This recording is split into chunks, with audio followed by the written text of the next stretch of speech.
What's up?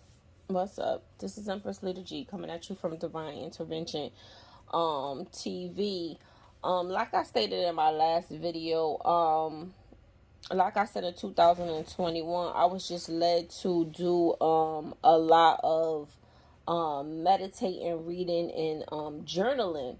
So within that year, I'm going to say I was led to read the book of Esther and literally deep diving into the book of Esther. Now, I would never discredit Esther because she did save her people and God works in mysterious ways. But what really pissed me off was the way that they discredit Vashti. I've never liked the way that they discredit her. And and this is why I say when you read the Bible, you need to read the Bible with um I'm going to call it your first eye. You could say your first eye, your third eye. But you really need to read this Bible with your intuition. You really need to read in between the lines. Now, they really discredit her. They really discredit her. And she came to me, and I'm going to say she came to me maybe about 2 weeks ago. She came to me and I spoke to her. And it's so crazy because like she explains what was written in the Bible. She helped decorate, she cooked, she did whatever she needed to do because she was the queen. She's a goddess, and the Hindu goddess, and she did whatever she needed to do to please her husband because he wanted this party. The problem kicked in when he asked her to stand naked before them. And as I was reading it, I'm like, this is what's going on. He wants his queen. Now, let me mind you, I know that way back then, they had more than one. Well, I'm not going to say they had more. They only had one queen, but they had other women that they slept with. But the problem is you're asking your queen to come out and stand before everyone. And not only, she explained to me, stand before everyone, but also to have sex with them as well. He wanted to take his queen. And she wasn't having that. And it bothers me so much. And even before she had came to me, I was going to do a video on her in 2001 and I was told not to do it. So I did not do a video. And I believe the reason I was told not to do it was because I needed to speak to her myself, and she came to me this year. And like she said, it was never that she was not a good wife. It was never that she was not a good queen, because she was.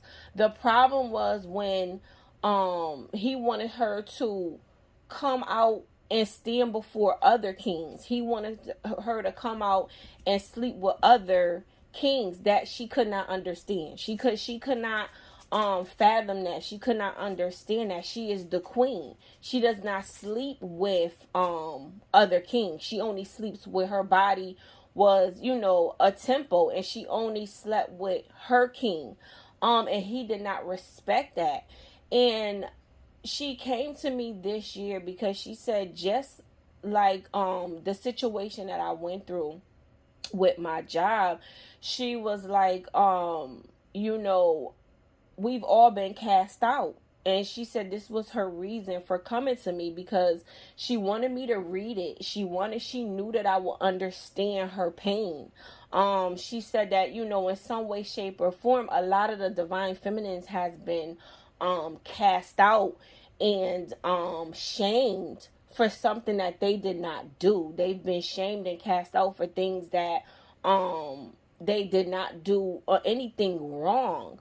But for whatever reason, they, said that she was being, Vashti was being disobedient to her king. And she said when it came down to her standing in her truth, her standing in her power, she knew that, her stooping that low to sleep with other kings, to come to stand before her king and other kings of other countries naked.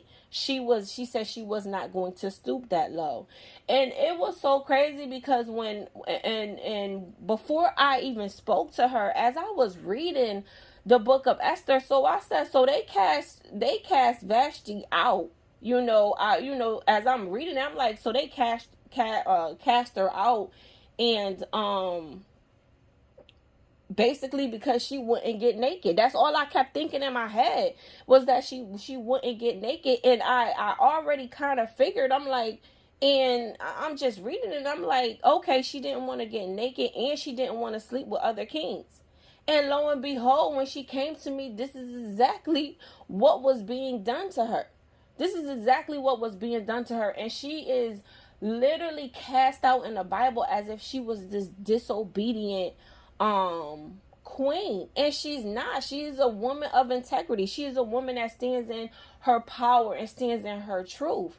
And like I said, she came to me off of the strength of, like she said, she knows my pain. She knows what I've went through, and she wants me to continue to stand in my integrity, to continue to stand in my honesty and my truth. Do not stoop down low because people at my job, the job that I used to work for, wanted to, basically cast me out because I wouldn't conform. I wouldn't confine to the dumbness, the things that they were doing that I knew that was not right. And they knew off the rip that I was not on their team. So it's like, if you're not on their team, then they all got to go against you. And she said for me to continue to stand in my honesty and my truth. And she just wanted me to get up here and to really talk about it. And if you are a true divine feminine, a true divine masculine, I need you to go to the book of Esther, and I need you to actually read the book of Esther, because I'm going to say in 2021, as I read the book of Esther, I literally crossed her name off and put Vashti, because I felt like if it wasn't for Vashti, there would be no Esther. So it's never to discredit Esther, but we're not going to discredit Vashti at all, because she is the goddess of integrity. She is the goddess of honesty and truth. And she stood in her power. She stood in her glory. And on today, as of right now, me just making this message, speaking this message, I honor her. I honor her for that, for her standing in her integrity, for her standing in her honesty and her truth. I hope that in some way, shape, or form, this message resonates. It has to resonate. Like I said, if you are a true divine feminine, if you are a true divine masculine, there's no way that this message does not resonate with you. My name is Empress Leader G, coming at you from Divine Intervention TV, and you have a blessed day. Ashe.